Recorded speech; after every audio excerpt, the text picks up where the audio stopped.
Hi, what is up, everybody? Welcome to the Legal Mindset. We teach you to be your own judge. I, of course, am Andrew Esquire, Florida attorney and slayer of the rats everywhere. It is good to see all of you guys in the house today. We are going off on YouTube. We are on Rumble. We're on Local. So good to see everybody around here.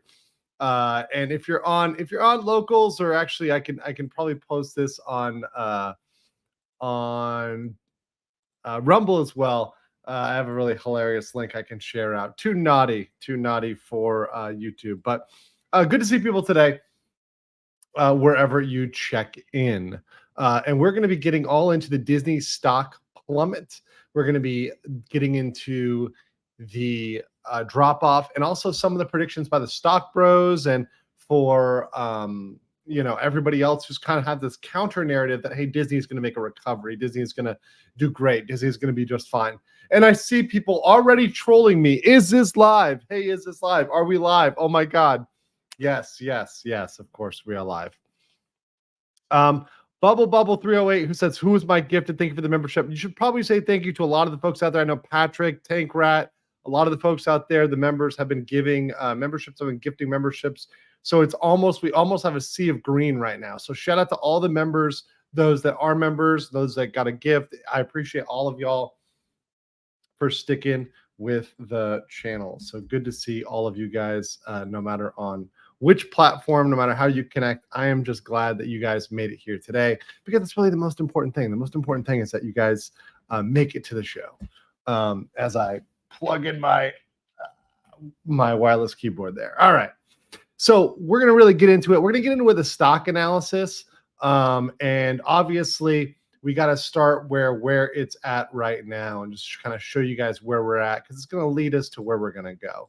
So while I was relaxing this weekend, I was having, a nice cool time, just kind of trying to take it easy. I noticed that Disney was not having a great day in terms of their stock value. I noticed that they ended up actually plummeting here over the last week. And in fact, if you get this down, this is Yahoo Finance, if you get this down on a short enough timeline, so like the 5-day here, you can see that they had some extreme lows. So they dropped off from about 88, 86 to down here in the low 80s. So they had 82 at one point.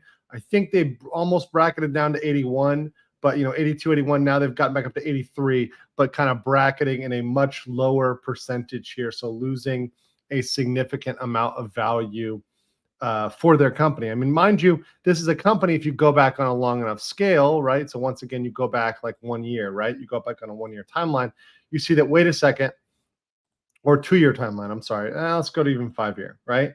You see that at one point, Disney was up here at 200. They're up there way higher.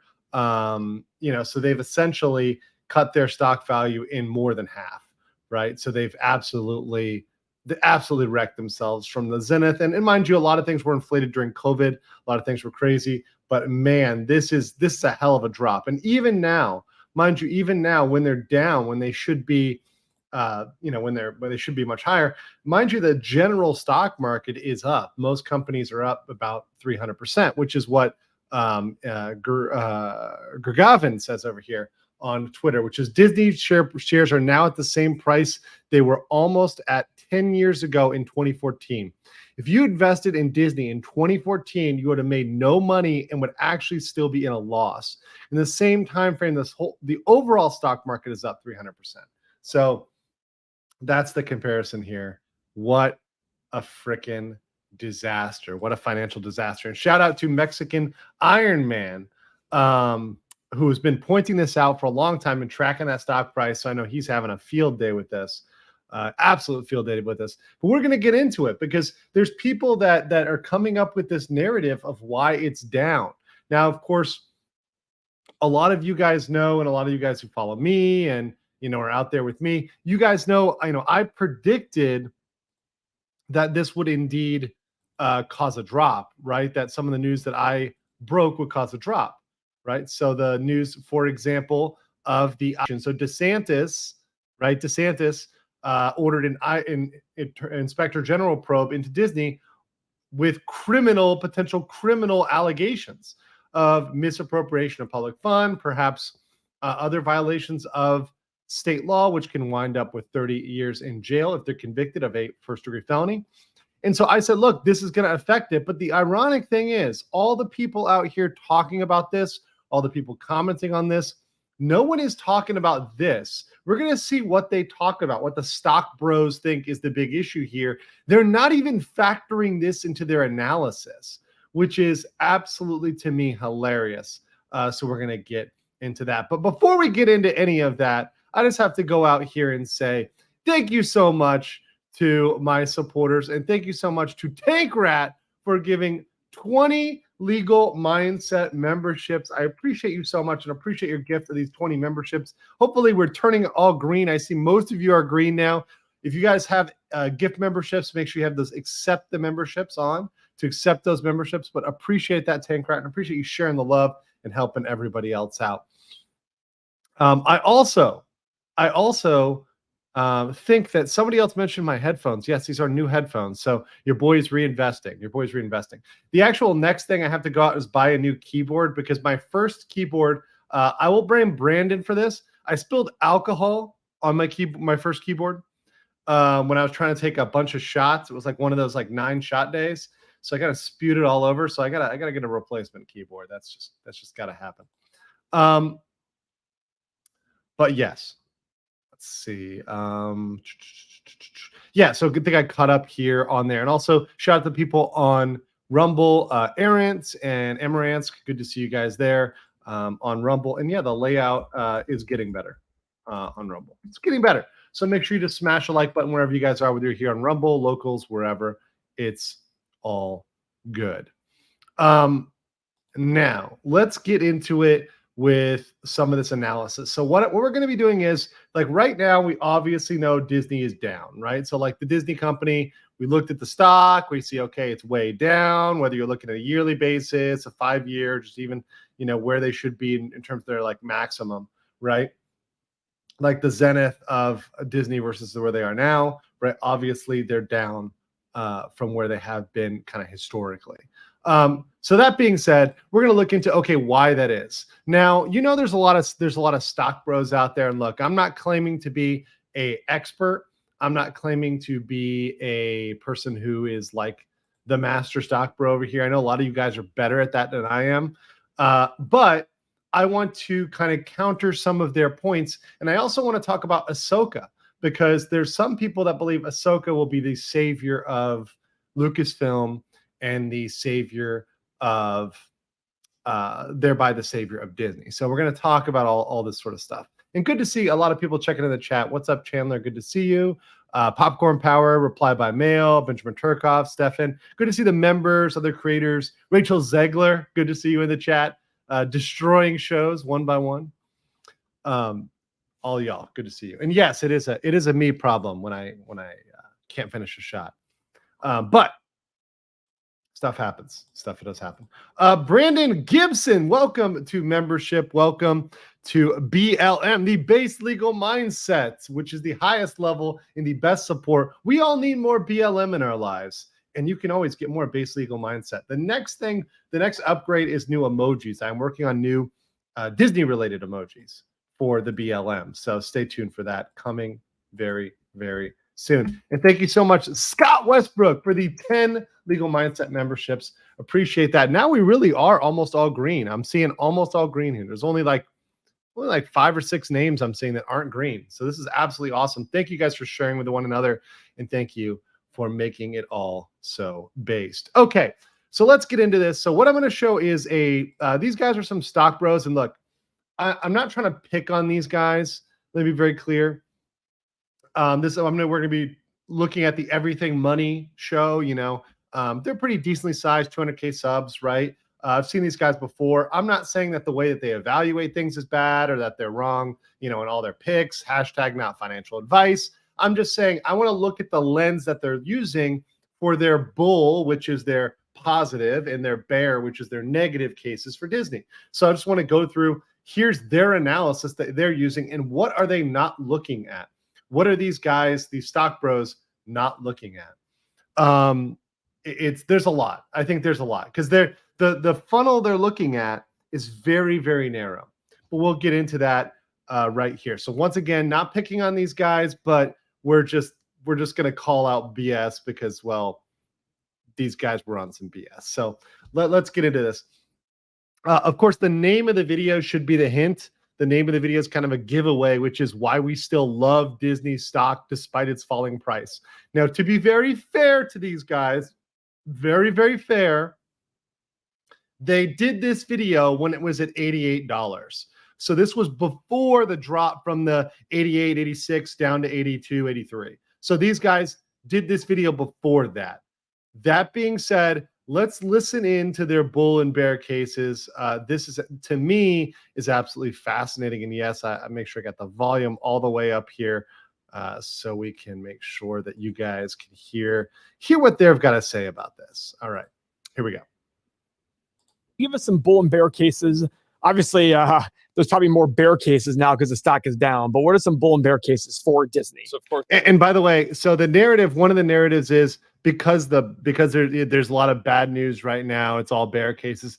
Once again, I think there's something to that. Like if there's a lot of bad news, it's probably bad. But here they're going to go with some bull cases, which is their positive outlooks for Disney. Right. First, the big bull case. And honestly, I don't think this is really a bull case yet. They signed that deal with Penn Gaming. Yeah. So okay. So they start out their first bull case, which he acknowledges, one of the stock bros, Mo there, he acknowledges, okay, it's not really a bull case yet. Right. So they're acknowledging, okay, this is their biggest positive news. Their best positive news is the Penn deal. That's the biggest thing they got right now. So let's hear this out. Yeah, because Disney owns ESPN. ABC, which owns ESPN, and owns all these things. Yep. So Penn Gaming went to ESPN. It was a 10-year deal with an option for a 10-year extension after that 10 years. And it was $1.5 billion. $1.5 billion in cash payments to ESPN over the decade, and grant ESPN $500 million in warrants to buy 31.8 million of Penn common stock. Okay. So once again, I mean, to me, this is not such a big benefit for ESPN, so much as it might be for I think for Penn, right? I think Penn is the one who kind of benefits more so out of using that trademark. It's like, yeah, that's some nice revenue, but frankly, you know, now the thing that the news that comes on top of this, that drops on top of this, and we'll talk about this a little later, is obviously the potential sale of ESPN. So if ESPN is being sold off to Amazon, that takes what they've called, these stock bros think this is their bull case, right? And you know, part of this revenue is now going to be potentially given to Amazon, right? Because Disney's going to look to essentially sell off part of ESPN, perhaps even all of ESPN, to Amazon. Well, then they're literally their only bull news, their strongest bull news is out the window here. Oh, by the way, I have read the book Remnants of a Stock Operator. That was actually a fantastic book. I think it's a great book, very entertaining, and just a good book in general. Let's continue here. Okay. Big win for Barstool Sports. He just couldn't wait to say Couldn't wait to say it. Domestic average revenue per user for Disney Plus increased 17% year over year. Okay, so once again, like, and this is one of the things that I just want to go back to this. So this is one of these like Disney manufactured statistics. It's like, yes, if you break it down into monthly revenue per paying subscriber, but you're not looking at the fact that the number of subscribers decreased, right? So the number of paying subscribers decreased, but the amount you're getting per subscriber went up because you're charging more. Like, once again, this is the part here that this is a Disney manufactured statistic. This is something that's been put out by Disney. So of course you can come up with a statistic like this, or you can create a statistic like this that looks good, right? That's where the saying there's lies, damn lies, and statistics, right? So of course, now they do acknowledge this. Let me give them a little bit of time, but I just wanted to bring this out there that you can always create a statistic that makes it look good. per user for Disney Plus increased 17% year over year. Now, Disney Plus is still a money loser. It is, and here I pulled this up. And credit to these guys for acknowledging that this is a money loser. That's a big deal here. Like that, this is their bull case, and it's that Disney Plus is losing money. But hey, their average profitability went up. Okay. This is the quarter-to-quarter moves of Disney Plus subscribers worldwide. Okay, so you can see that worldwide the subscribers went up to 164 million, and now they are down to 146 million. Yeah, that's not good. That's not good. And I don't think that's a normal pattern for a streaming platform. I mean, obviously there's like initial growth, right? There's like when you have the explosive growth and your platform's kind of launching, people sign up, right? But when you're already tracking down after being around for what, a year or two, it's not great. So you can see that it's starting to decline. Yep. But at what point does it? I have to think that they're around a stabilization point, wouldn't you think? Yeah, Mo, you got to look at all these streaming services, and the thing that Disney Plus has that's so beneficial is they have the content. Yeah. Which okay, let me address two things here real quick. So these guys talk about leveling off. I mean, I would look at other streaming platforms that have been around for longer and see where their patterns go. But I certainly don't think this is necessarily a good thing. And frankly, I think they're underestimating the fact that some people that are unsubscribing to Disney Plus are unsubscribing to Disney forever, right? This is not a product they didn't know about. This is not the same as something that was like a Hulu, right? Or something that people just didn't get or didn't know what was on it. People know Disney. And if people are unsubscribing for Disney, it's like unsubscribing from Coca-Cola. It's like, you know what Coca-Cola is. If we look past the new Coke BS that happened at one point, we know what Coca-Cola is. We know what they're about. And it's the same with Disney. We know what Disney is. We know what they're about. So if people are unsubscribing for that, I think it really turns into a longer arc there. And then going to the content, well, they're deleting cartoons and movies, and they're also putting warnings on them. They're also just removing stuff because, hey, it's problematic now, right? And they're going to continue to do that. They have no signs of that. So when they say they have the content, do they really? I mean, just producing any content, is that economically valuable just by producing trash? There's lots of platforms that just have a bunch of stuff on them, but if they're all garbage, what does it matter? Right? If you have a bunch of garbage movies that nobody's watching, like, who cares, right? Very interesting argument point. Let me let them continue here for a second. They make their own content. And they can monetize the heck out of it. It's like a vicious cycle of monetization. So imagine a world in which this is the argument I don't get, because you can monetize content whether or not you make it yourself or not. And there's ways to profit by having somebody else make the content instead of yourself, because you're not keeping a lot of those costs in-house. You can buy the best, the most cost-efficient. You can also buy stuff that's made abroad, like in Korea, and stuff that will kill in profitability, like with Squid Games, right? Or Physical 100, any of the other shows that just absolutely dominating right now, or anime, right? Which is produced in entirely different scenarios, cost conditions. They have much different profiles than what they're producing at Disney, right? And much different costs, advertising, promotional periods, theatrical exclusive periods. These are all dealt with much differently. So, this is very, very much, I think, not maybe understanding the field. I think maybe these guys don't understand the field. They're just comparing it to other products. That's my 2 cents here. Let me get these 2 super chats. Scorpion Black Dragon says, no single asset will save Disney with this management team. I think that's very true. I think with Iger at the helm, you definitely have to question whether or not there's any one asset. It's going to have to be big for it to save it. But hey, there's people arguing Ahsoka is going to do that. We'll get to that in a bit. We'll see if you guys remember. And Mandy Karaviches says, hey, Andrew, love you. Question. Do you think Disney can redeem themselves? If they could, what kind of advice would you give them to do so? Fire Bob Iger, clean your house of all the woke people, start over with Walt. More Walt, less Iger. Okay? More Walt, less Iger. That's the way to redeem Disney. That's just it. Brandon says it's a comedy version of Bloomberg TV. Bitch. Oh yeah. They start releasing movies just fully on Disney Plus, and you have to have Disney Plus, but you get all these movies as opposed to going to theaters, things like that. I by the way, you can okay. So any other streaming platform can do that. You can release straight to Netflix movies. In fact, there are straight to Netflix movies. You can release it on any other platform. There's nothing to do with that. And I think taking away the box office, I think, is one of the advantages that Disney had. So when you start going straight to streaming, Disney, I think, actually loses one of its competitive advantages, one of its previous moats, because of those relationships with the box offices, the relationship to get priority screenings. They're not going to have that with streaming. They're just going to release it like everybody else. So I don't think that's as big of a W as they think it is.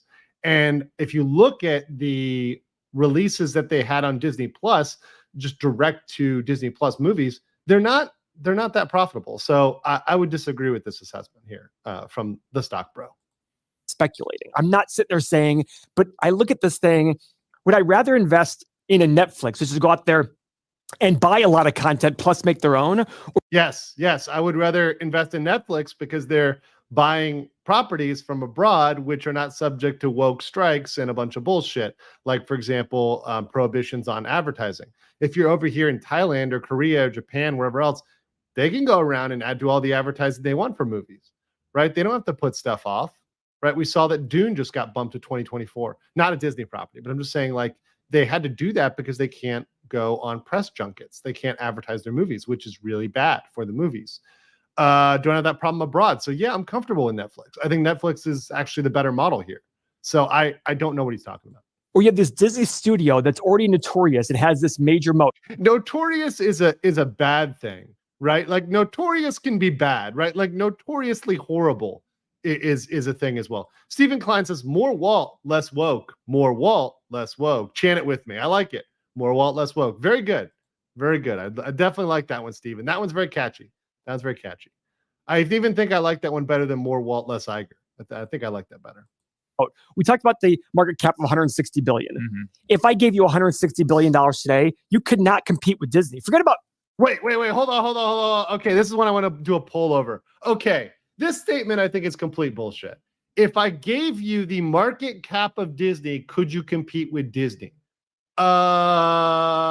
Let's see in the chat. Okay. If I gave you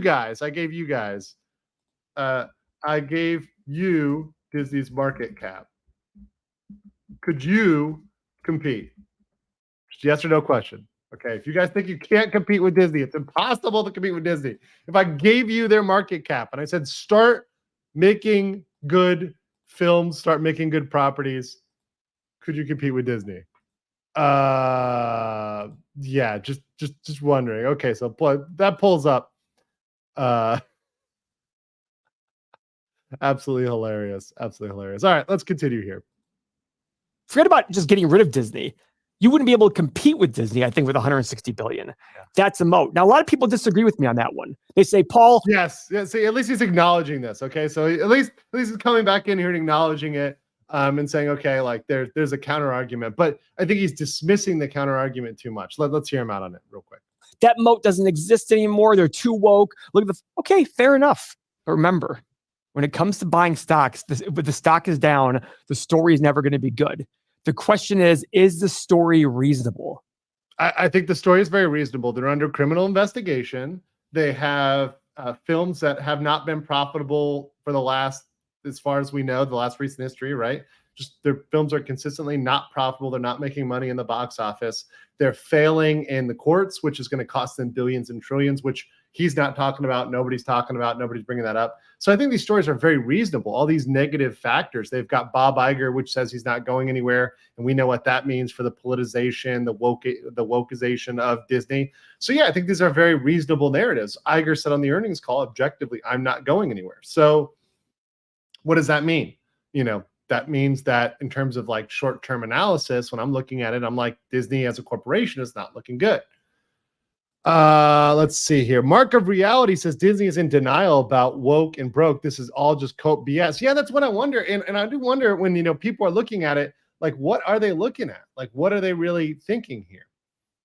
It's really crazy what people analyze and what they don't analyze, right? And what they look at and don't look at. And what these like stock bros and other folks are like not even thinking about. They're just not thinking. I haven't heard any of these folks bring up the lawsuits and what their economic effect is, because it's huge. Is it right?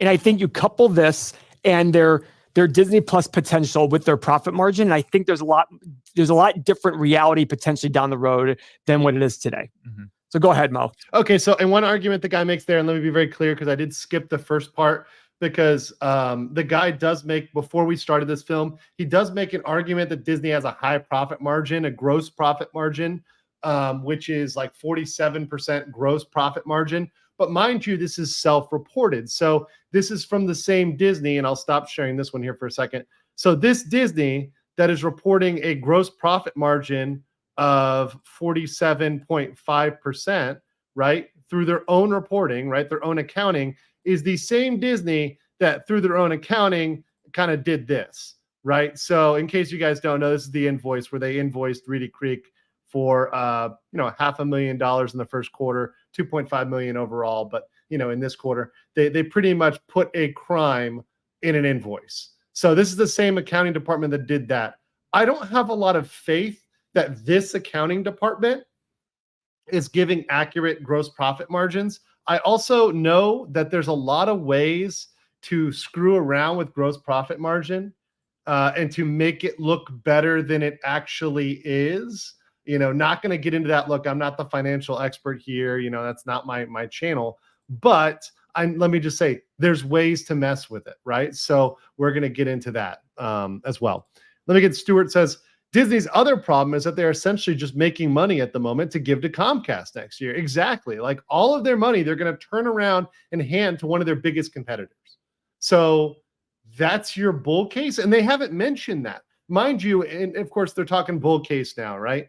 But even in these scenarios, they haven't mentioned anything about the Hulu deal. I think that's massive to the future profitability of Disney. That's the huge elephant in the room. That's a silverback gorilla.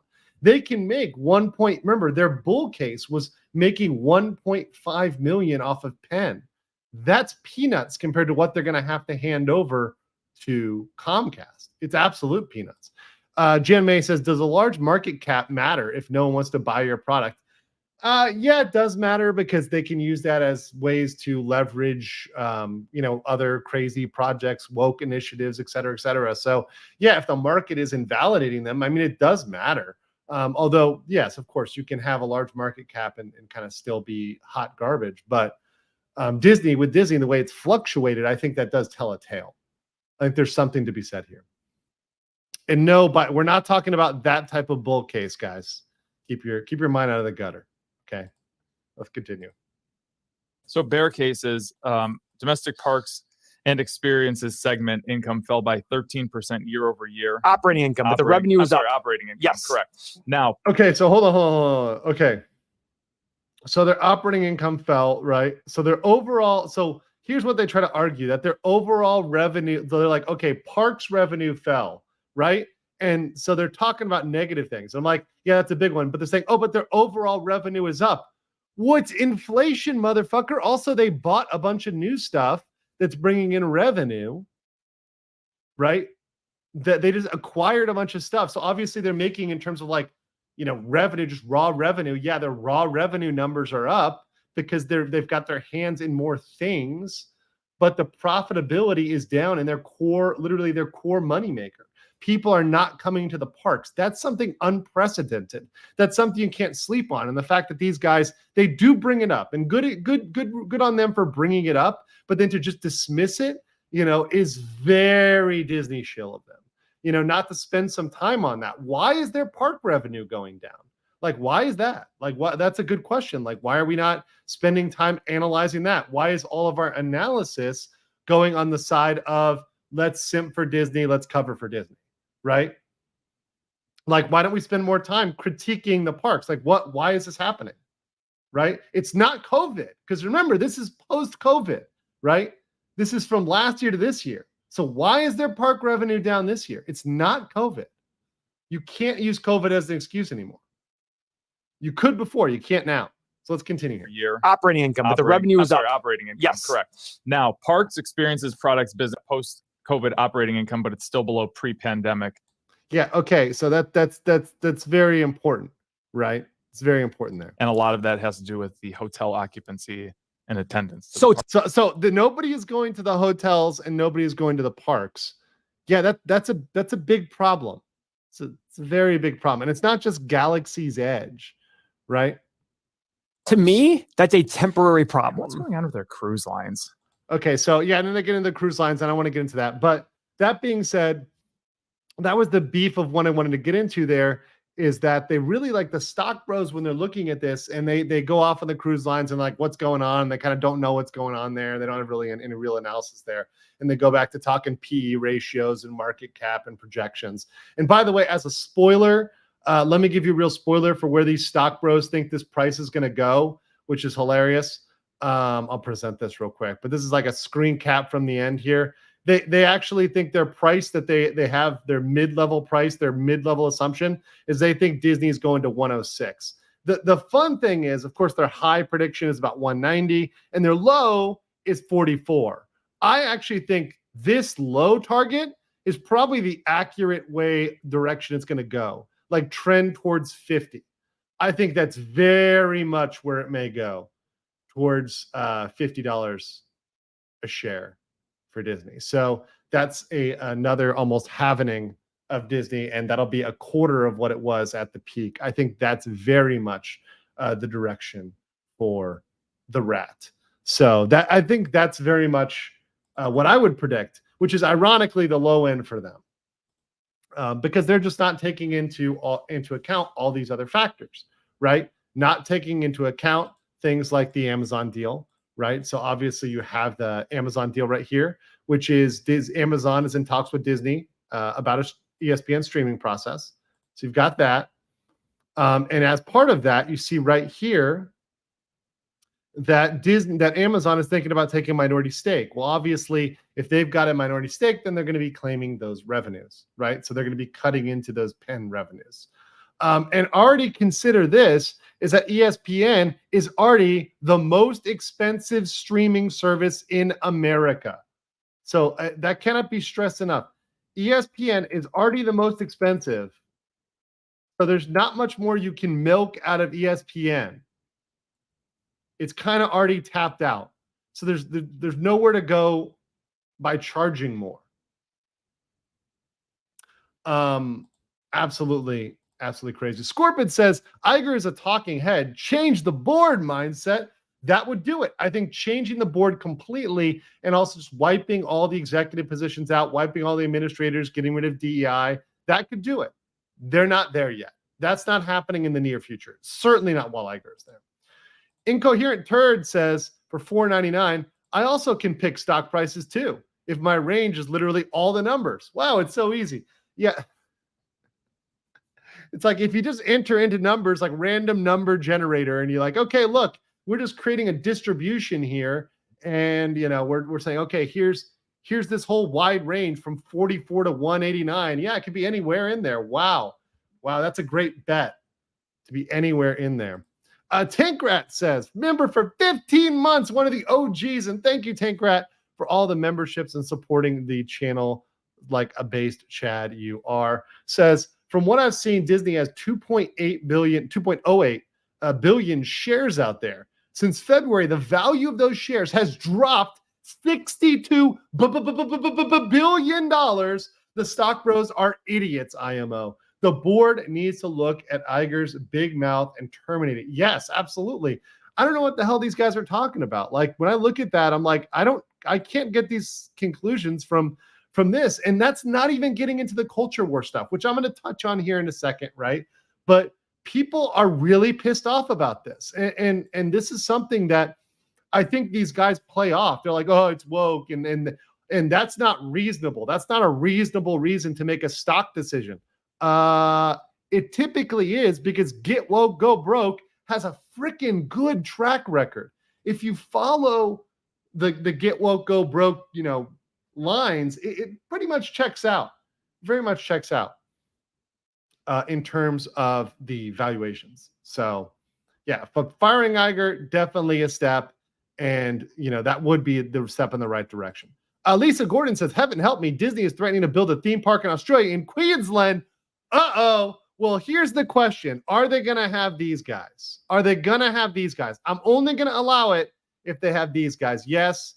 Yes, guys. More men in dresses at the Bibbidi Bobbidi Boutique. Now, I know a long while ago we saw them, but we've got this guy, Mr. Yellow Shoes over here with his hairy legs and his dress, with this small child who really looks like, this child looks like they're about to run away. This child looks like they're about to run away in fear. And then, of course, you've got Ma'am over here.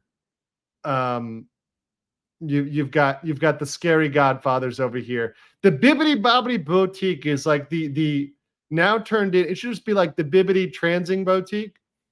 And you wonder why people are flocking away in droves, because these men in dresses are now there to greet your children instead of, well, just regular normal ladies. It's really bad, but people are reacting to this. This is why when they say, why is attendance down? The stock bros didn't even think for a second. They didn't spare a moment to think maybe people are not going to come back because they don't want their kids around this. And there's lots of normal people, right? Whether they're Christian, Muslim, or just regular old Americans, they don't have to be religious, who think it's weird, right? And don't want their kids exposed, like don't want a small child. Once again, when we say leave the children alone, this picture is picture perfect for leave the children alone. Just leave them alone.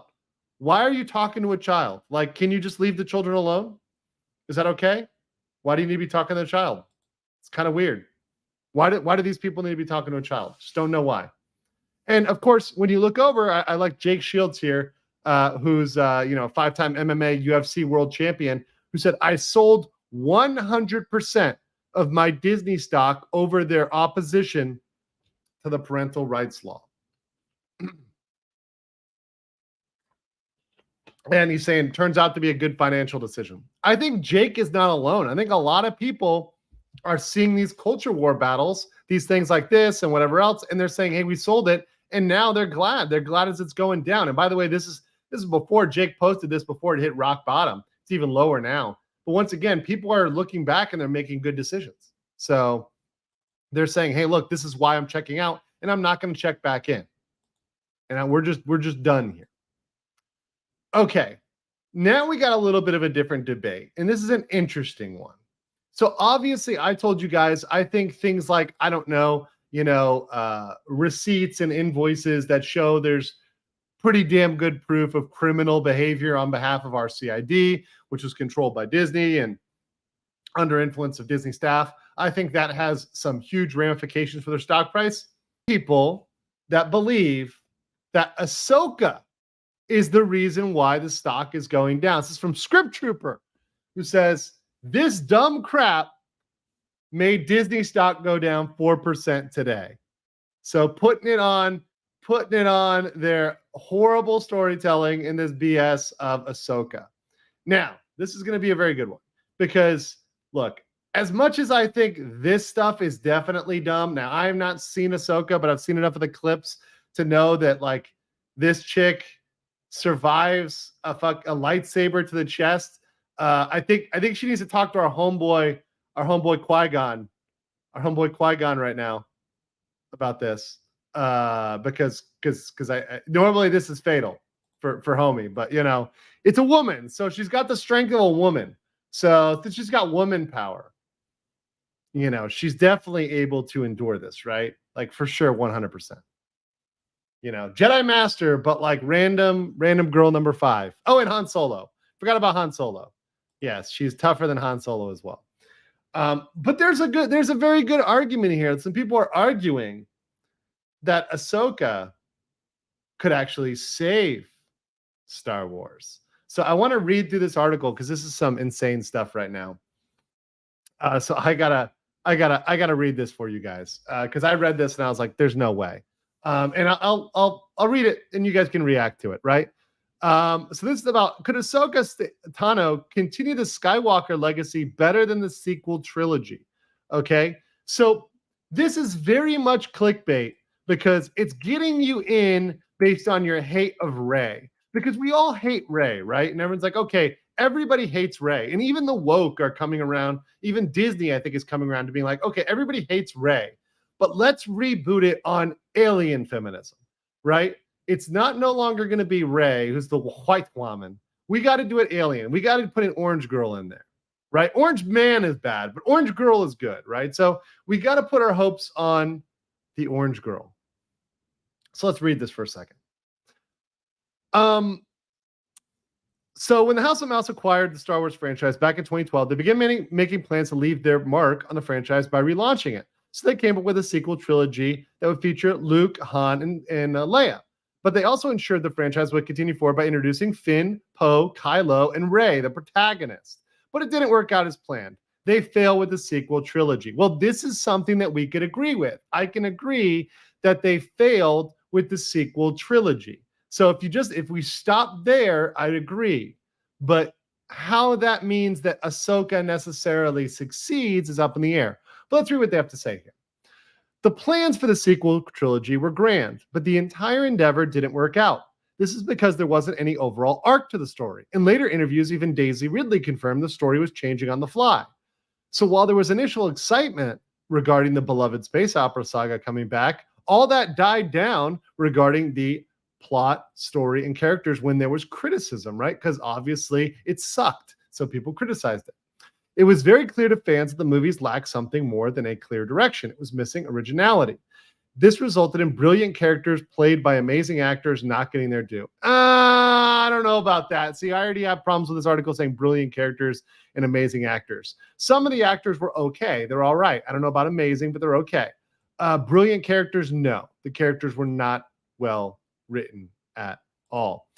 Real quick, Black Dragon says, will the Disney board lawsuit liability exposure? There is always exposure for the Disney board, particularly when they have knowledge or control. So for a lot of these things are going to get into Disney corporate. Now we're going to see how far. I think we're at the tip of the iceberg right now with Disney in terms of actual liability.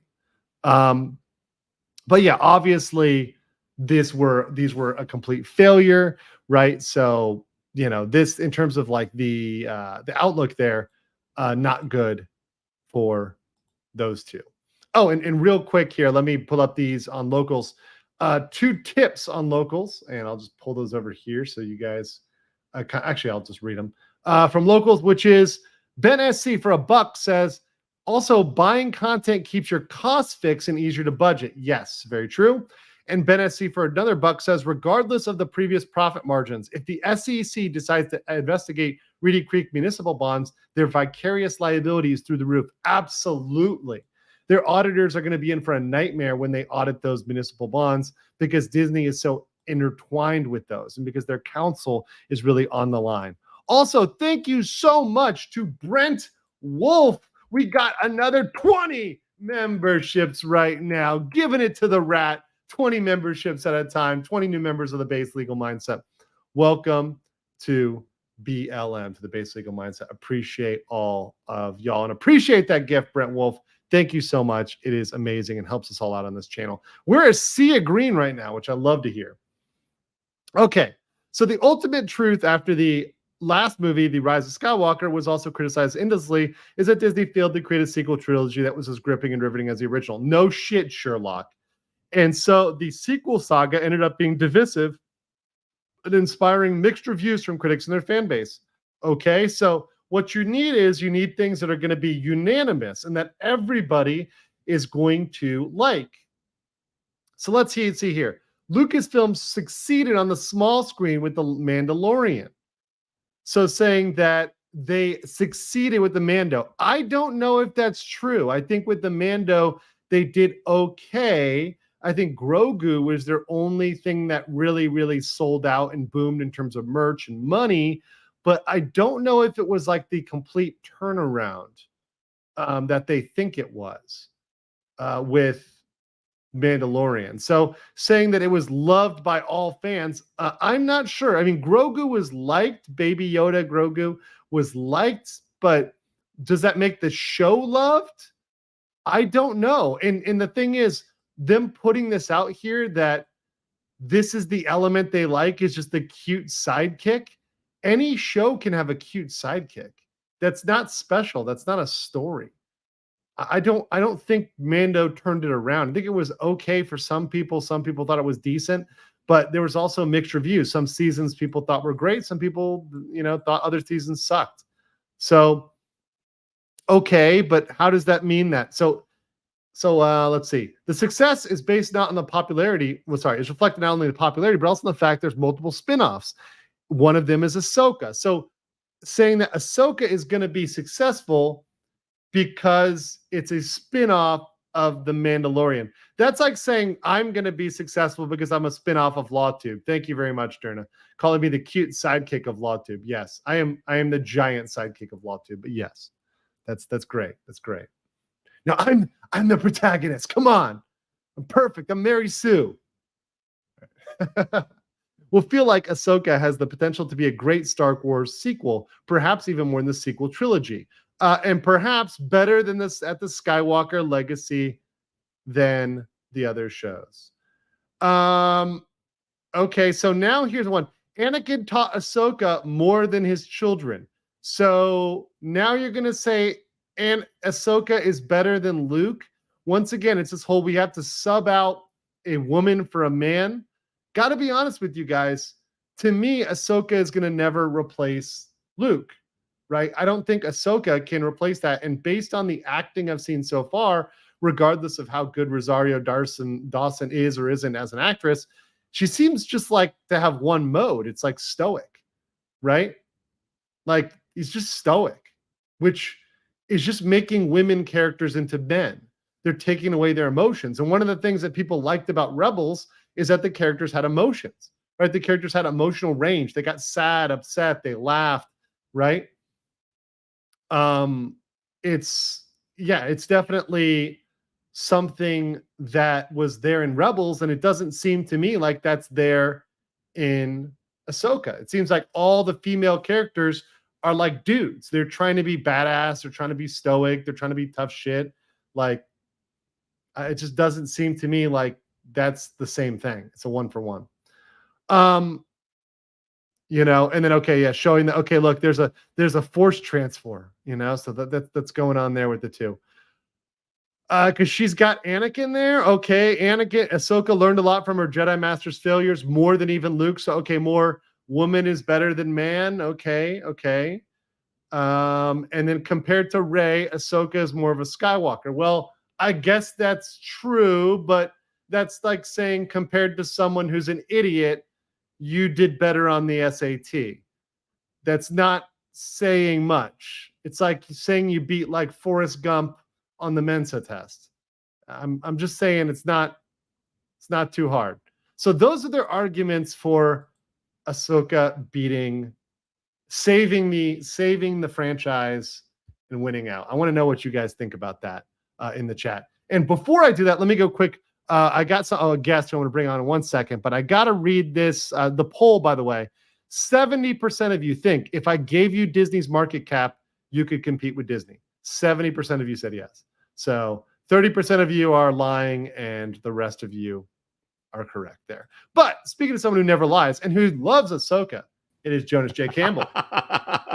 I'm getting this accusation, and I don't know where it comes from. You're not the only person to throw that one at me over the last week. No, but what do you think about it? Because I know you caught a little bit of this, and this was a very interesting article is on Wiki of Nerds, and this was a kind of an argument that Ahsoka Tano could be better for the Skywalker legacy than the sequel trilogy. And I'm like, well, technically you're right, but that's not saying much, right? Right. Ahsoka Tano has a closer tie to the original and the prequel films, actually more the prequel films, but that it's you put it better than I am about to put it. But yes, technically Ahsoka Tano has a chance at linking herself more to the Skywalkers, but it sounds like they're going to squander it. Right. It sounds like it's a golden opportunity, and it's a golden opportunity to have a character that has like emotional range and complexity that people might even like. And it seems like they're making the character, and maybe if not unlikable, to at least like seems pretty boring and really like mono, just this one note, very one note character from everything I've seen of the show so far. Yeah, I'm trying to think of anyone in that show right now that I would describe as likable. Most of the positive statements I'm hearing are about the cat, the Loth cat. So once again, we're going back to the best thing about these shows is like the cute sidekick character. Yep. That's they're good at that. But at one point, does that become old? Like at one point, do people get the cute sidekick character fatigue, or well, it already is. That's why they're freaking out. That's why they're trying to bring baby Yoda or Grogu in to be with Rey, if that's confirmed yet that he's in that film with Rey. They already know that baby Yoda was the only thing keeping them afloat for a while, and now they've overused him and turned him into weird paintball fighter on the beach. Right. For Mando season 3. Which I didn't even catch 3, but the point is that like when let me get this statement, because these guys make this statement that the Mando was a success. So they make a statement that they succeeded with the Mando. Do you think that's really accurate to say that? To make that statement that it was a success? If this article is recent, then no. If the article was written a year ago, then sure. Sure. Okay. Yeah. If it was written like a year or two ago, then maybe, but not. But the fact that it has knowledge of an Ahsoka series coming out, then that means it's recent. So therefore, they're incorrect. Mandalorian season 3 had such a detriment and killed the last remaining faithful audience that buys things from Lucas. Right. And that's really what you want. You want that audience that like continues to buy stuff, that goes in there and is saying, oh no, these guys are going to go out and actually purchase stuff. That's the audience they're losing, right? Speaking of that, let me get these real quick of audience of purchase stuff. Thank you, Leprechaun Gold, for the $20 super sticker. Appreciate you very much. I believe it probably is a Shiba. I'm going to check. Yes, it's a cute Shiba with a trophy. Thank you so much. Appreciate that. Scorpion White Dragon for 2. It says Ryan Reynolds for Disney CEO. He did it for Rex. What do you think about that, Jonas? Ryan Reynolds. That would be, I actually have more faith in him turning this around, because I think he might make more decisions that are geared towards entertaining a mass audience. He's shown that he's willing to put people in places that will manage a business well.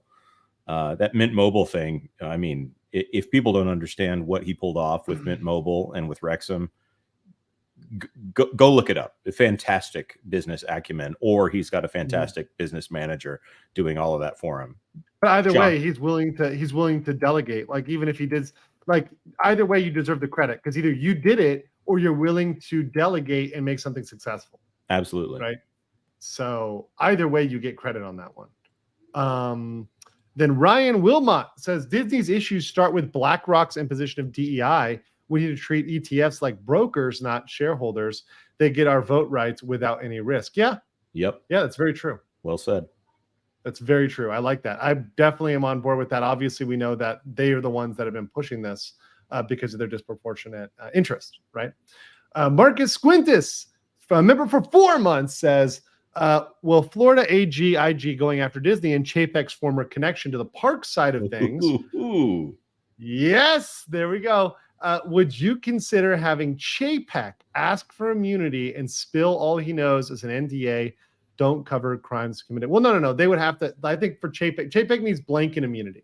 So if you're getting Chapek and Chapek agrees to come out and say, I'm going to give you the dirty laundry, like I'm going to tell you everything, but you need to give me immunity. I think you ink that deal right away. I think that you ink the deal. Now that will get him out of crimes. That will not get him out of civil liability. So if there's any sort of breach of contract or anything else that he was personally involved in, he might still be civilly liable, but at least it gets him out of jail. So I think that would be smart. Now I think Chapek probably is insulated enough. He wouldn't be the one who's on the chopping block directly, but he's definitely going to be called in for some questions. I'm just going to put it that way, because Chapek was sitting around when a lot of this bad behavior went down. So yeah, Chapek flipping would be interesting. What do you think? What do you think, Jonas? I think it's very interesting to me. I think Ronald Miller has passed away, and obviously Eisner is still kicking around. And it seems like a lot of these deals with the firefighters and treating this for decades, almost a century. I joke, it's not really a century. The company's been around for a century. The Reedy Creek Improvement District has not. But they've been operating under this arrangement for a very long time, which is why the firefighters are, I want to say the firefighters are rightfully upset, even though it cannot continue to go as it has been going. Yeah. No, I think that one was, I mean, honestly, like discovering that, and to me, look, I feel bad for them when we talked about this. I feel bad for the firefighters that were misled by Disney. I do, because they were lied to, and they were probably told something that was incorrect. They were probably told something that was factually a lie. But this was the position that was maintained by their administrators when they knew it was not okay for decades, right? They knew that this was not okay, and they did it for decades. So I get why they feel pissed off. I hope that they can accept that $1,425 is a significant amount of money. And for most of those folks, they're probably happier with that than with the pass itself. Right. As opposed to the grandfathers who were getting in, you know, and bringing all the kids in with them. Okay. Yes. They obviously were receiving more benefit than the other people. I feel like the guy, Gilzine, is that his name? That was the one. Gilzine, yeah. Gilzine, yeah. He handled that really well. He said, oh no, sorry. That was Garcia. So that was Garcia okay. was the board member. Gilzine is the administrator. So yeah, but like he's plainly stating if the number needs to go up, the number will go up. If the number turns out to be too much, it's not going down. You know, it was nice and mature. And if they don't want to hear it, I feel like I'm sorry, it's too bad, guys.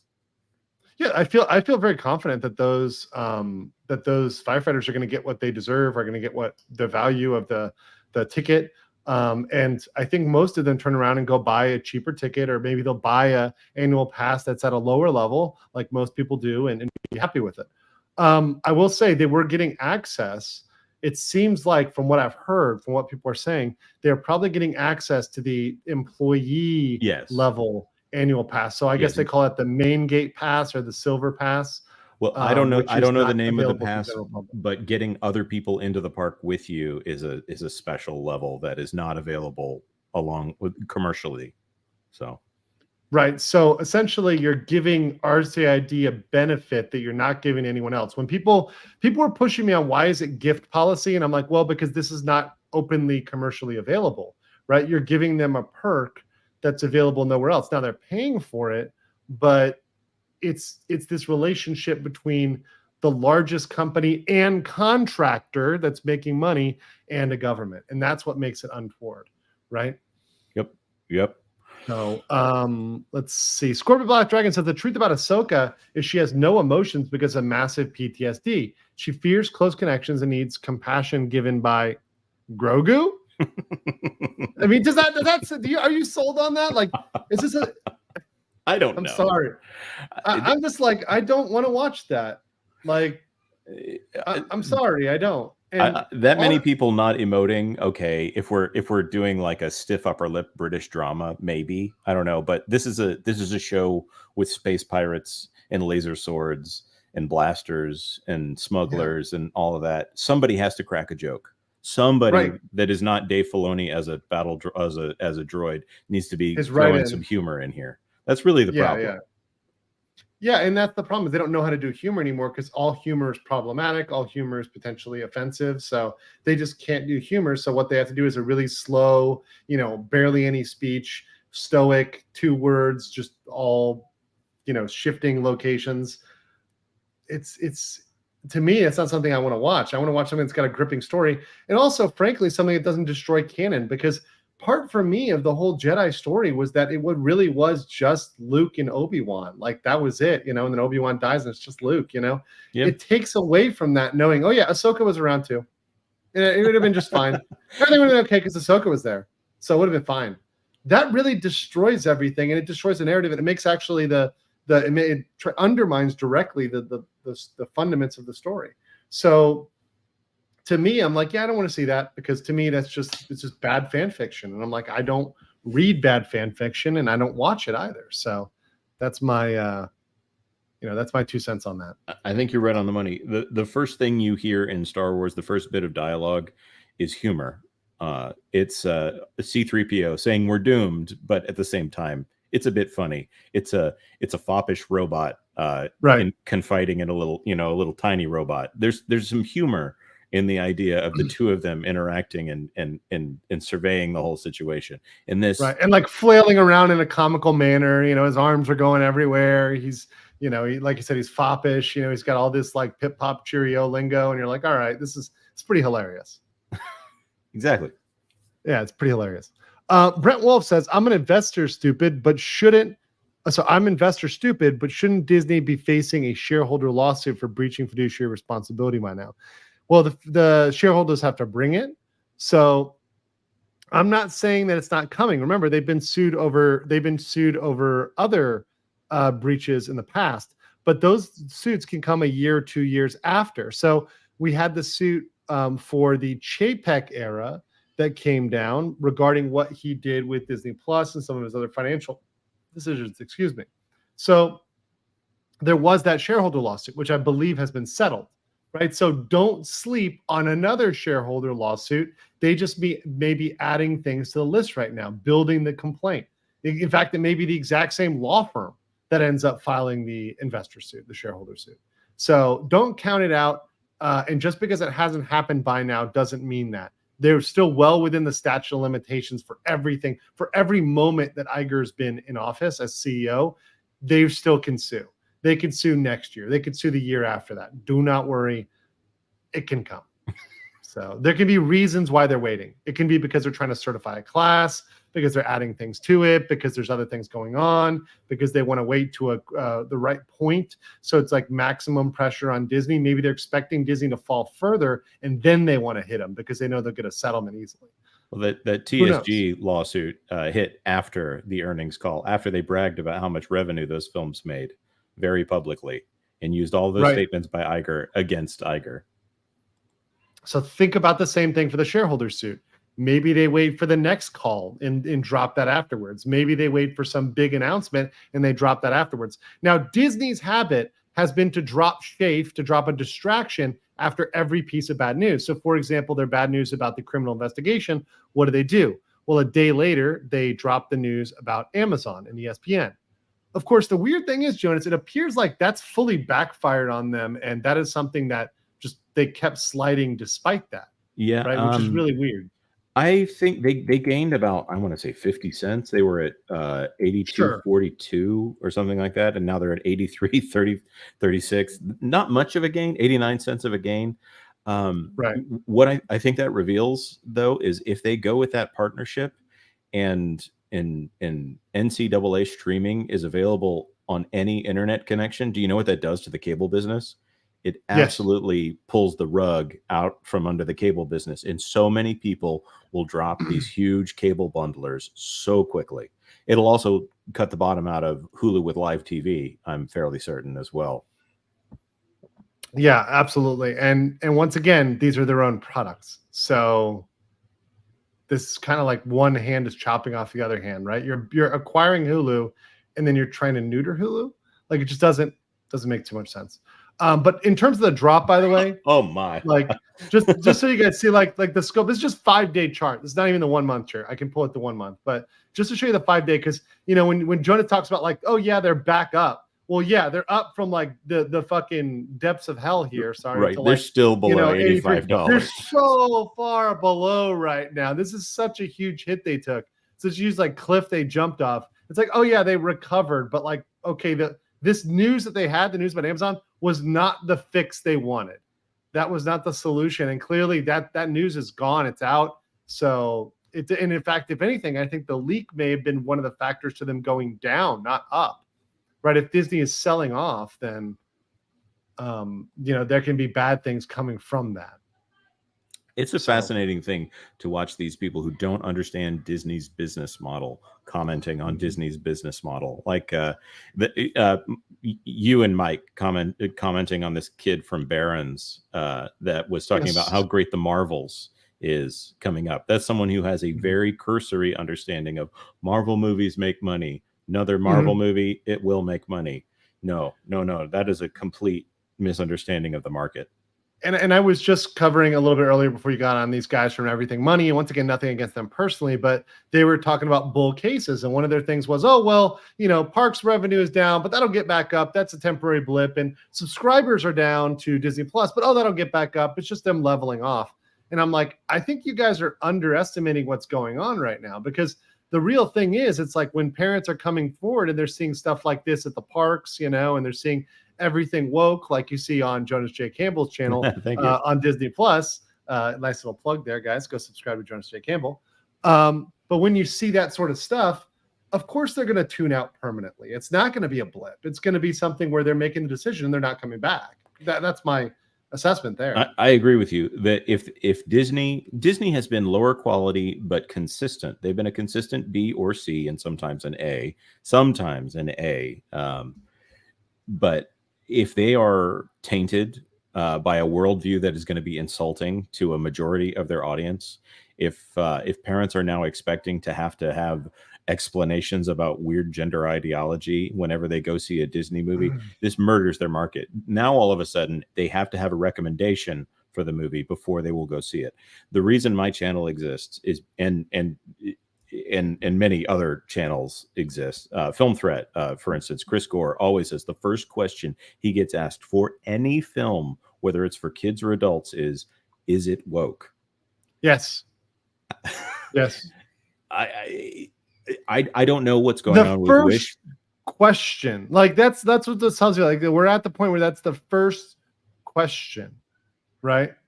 Absolutely ridiculous. Well, people are now telling me that, because Barbie is so good, it doesn't matter that it's woke, which, of course, there's this argument now about whether it is woke. It's woke. And is it woke or not? Is it accidentally based? Or else the other thing is, like, Barbie is an international, this is what people don't realize, it's an international intellectual property that people just want to go to because it's Barbie, right? And they grew up playing with Barbies, right? It's also unique because it's very feminine, but also feminist. There's not a lot of those sitting around right now. Very rare to have the lipstick feminist out there. It's very, very rare. Yeah. So people are saying in my mentions that they think Wish and Elio are a sign of a turnaround at Disney. Unfortunately, at this point, those are in early teasers, and unless Disney tells me what those films are about and lets me know what's going on, I'm just going to say it. Chris Pine is playing the king. It seems like he's evil. The girl is good. Okay. I think I already see where this is going. Well before it's the screen. It's typically where those things are going to go. So, I mean, they can still make money, but they've got the agenda kind of baked in there. And the fact that Iger's still there doesn't give me any confidence that they're going to right the wheel, because he's so invested on this now. He's so dug in on this culture war. Yeah, and to go back to the pictures that you posted, I sent those pictures to a group chat of people. These right here, these ones right here. Yes, they weren't aware of the other ones. To me, Jonas, and I said this earlier, and I don't know, you think you have a family. Like, to me, this is the when people say stay away from the kids is just pejorative, it's hyperbolic. This is literally the stay away from the kids, like, incarnate. To me. Yeah, and they're too cowardly if they have a problem with it at all, but I don't think they do have a problem with it. If they have a problem with it at all, they're not going to stop it from appearing in the parks. Right. These two pictures, the group text that I saw was, Universal's doing great things right now. Universal forever. That is what I'm seeing. Yes. So yes. Universal Studios and Islands of Adventure and now Epic Universe in Florida are on the rise, while Disney is messing around with all of this stuff. I will say Universal does not have its hands completely clean, but they're not Disney, and they're nowhere near as hard in the paint on this woke garbage. To be very clear, no corporation does. I've said this before. If you want to go to if you're trying to fly in an airline that doesn't have DEI or put up a rainbow flag, it's going to be difficult, right? Well, that's right. In the Gulag Archipelago, everyone had you go, you work your thing out. I'm going to make this point. You always had a sign supporting the Communist Party or the Soviets up in your place of business, because you had to make sure that nobody came in there looking for it and didn't see it. So yeah, I'm not saying that it's one and the same, but it's pretty close. There are people that go around checking to make sure you've got your bona fides up. Otherwise, Yep. you're showing you're not a member of the party. And Of the group. yeah. Right. Yeah, and that's very much true. And to me, that's the bigger thing for the corporates, and you've got to kind of do that for now. And we got to get to a point where beyond that, where we pass beyond that. Yep. And when that no longer is a bona fide. By the way, speaking of a bona fide, we have a bona fide 801 people in this chat. So if you do me a huge favor and you guys would smash that like button, we are at almost 500. I would love to smash past it 30 more people. That's all I ask. That's just one ask today. Past 500 likes. I will much appreciate that. I will love you long time. Also, I do love long time Tank Rat, who donated another 20 memberships here. Thank you so much, Tank Rat. Appreciate it. You've now donated 40. Thank you for turning this into a sea of green. Guys, make sure you have accept gift memberships turned on so you too can accept these memberships, become a member of the BLM or the RPG. Much appreciate that with y'all. We'll get this last one here. Philip says she's a Ronin, some Japanese film themed. Mm-hmm. I like Japanese films. I like samurai films. I like Jonas, have you ever seen Seven Samurai? You know, I've never actually seen Seven Samurai. I'm ashamed, but I have seen Magnificent Seven, which is the American ripoff. But yes. But Seven Samurai, all those like seven, whatever, that's all based on that. There's a lot of good samurai stories, movies. Yeah, Akira Kurosawa, which is what Lucas was watching when he made these films. Hidden Fortress is the one that he based Star Wars off of. And now I say based Star Wars off of, there's some plot points here that he aped. He said, okay, yeah, these two guys, these two farmers, peasants, whatever you want to call them, those are our two droids. Okay, we've got the evil looking samurai guy. We're going to make him look like Darth Vader over here, you know. Yeah, there was some of that in there as a basis. I think the problem is, again, this is basically an animated series come to life, an animated series for children come to life. So that samurai aspect, okay, yes, but they need to have more than just the framework there. They need to have that soul in it. And right now, it has no soul. That's the Disney is soulless. No, it's very much I think it's very much accurate. Is that like Disney has no soul, it has no heart. You know, as much as Rachel Zegler can go back and make fun of Snow White, that had a soul, that had a heart, there's something about those films when you go back and watch them. It's like a spirit thing. Like I'm not a particularly religious person. I'm not trying to get all hippy dippy new age on you, but like there's something in there. There's substance, right? You can feel it. It's tangible. And these new properties are really, they do lack a soul. They lack a core. It's like a very much a je ne sais quoi. Very much something that's hard to put together, you know? Right. Well, you have to know what all the characters' motivations are. And right now they are characters. They have no motivations. There's really nothing clear about any of them. You don't understand what anybody wants other than Thrawn. And they think the word Thrawn means something to the audience. It does not mean anything to the audience. Might as well say Thanos. Actually, Thanos would be Thrawn matters to the people that read the books, maybe, and then some of the Rebels people. But honestly, like now that I know that they're not going to do Thrawn the right way, they're not going to do Thrawn how Thrawn is. They're also making him look like Elon Musk, which is the more hilarious thing, honestly. But yeah, that's funny. I did get asked that. That's actually kind of funny. Like that Thrawn is Elon Musk. I'm like, all right, you guys, because the big evil in this world is Elon Musk. Got it, right? Got it. Of all the things. But that being said, I know it's not going to be done the way that the Thrawn arc was done. I know they're not going to give him the justice that character deserves. And because I know they're not going to do that, and they're going to kind of redo this, not so down with it. Not so down with it at all. And let me get these locals chat. So there's a couple on locals. Let me read these over for tips. Thank you, by the way, everybody who's donating wherever you're donating. Xander's Rant for $1 said, Andrew, you should stream with Steve and Jeff and make them drink. Then bring on women and tell them they can't simp. See how long they last past that point. Well, if it's a drinking game, like every time they simp, actually the best would be Valiant. Valiant, if you take a shot every time Valiant simps, you're drunk in like 10 minutes. But I love those guys. I love all of them. Appreciate all of them. Ben SC for $1 says it'll be interesting to see how the FD contract goes in the years to come. I think you mean fire department. So I think what they're just going to do is they're going to do it legally, which is make it a stipend, because that's what they have to do under the law. Yeah. So I think they're going to keep that benefit as a stipend. And it went back to the contract, by the way. Of course, you covered that, I'm sure. Yeah. The fact that he just said, when we realized we were going to get rid of this, what did we do? We went to the contract that the people that you hired negotiated on your behalf. Yep. By the way, thank you, Rose D, for the information here. To opt into the live chat, you need to click on the gift icon and choose Allow Gifts when the announcement pops up after the streamer you're watching purchases membership gifting. So thank you so much for helping folks out with accepting the gift memberships. And then we had one more one more last one from Xander's Rant. Another $1 says, can you or your guest explain why everybody likes Ahsoka? The very few episodes I've seen of Clone Wars and some Rebels, I don't understand why people think the shows are amazing.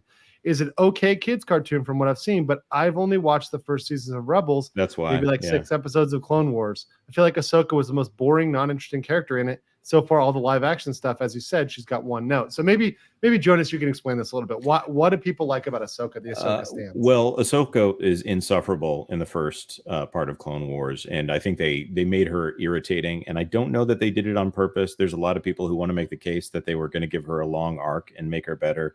I think what actually happened is somebody intervened and said, you know what? Here's what you do with an insufferable character. So at some point, they had this character screw up big time, and then had her have this kind of repentance arc over a couple of episodes. And then after that, they made the character more mature. They made her a lot less insufferable. And from that point on, she became a person who learned, which had an arc.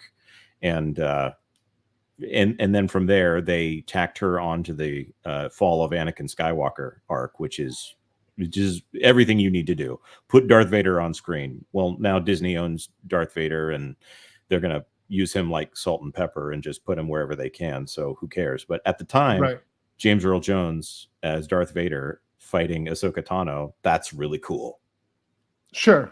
Because you get like these Jedi power battles, because everyone's like always like, who's stronger, right? Is it this person or this person, right? And you get all these like perpetual fan debate, which used to be great, right? Like which spaceship is better, which, whatever, like what's faster, what's cooler, whatever. Like there's entire channels that like just literally are there Star Wars lore channels.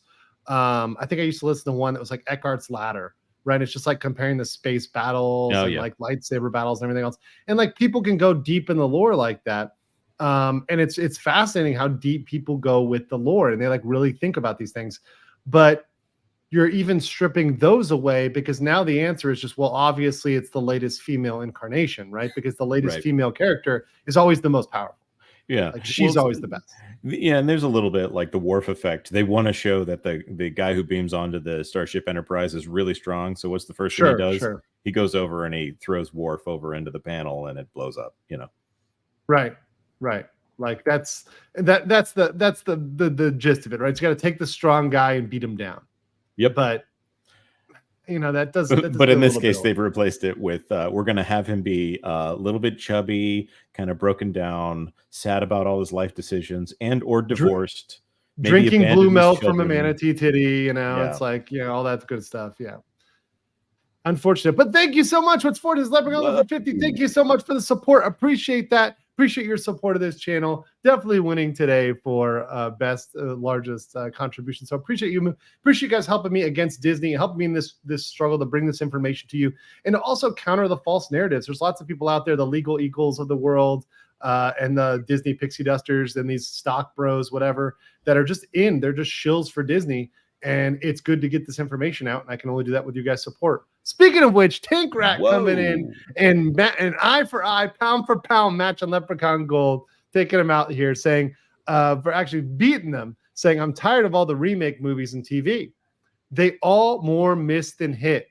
Besides a good chunk of the audience having watched the originals, and if they're like me, they get pissed off when they change the story or characters because of woke. Mm-hmm. Yeah, I despise that. I despise when they continually change them.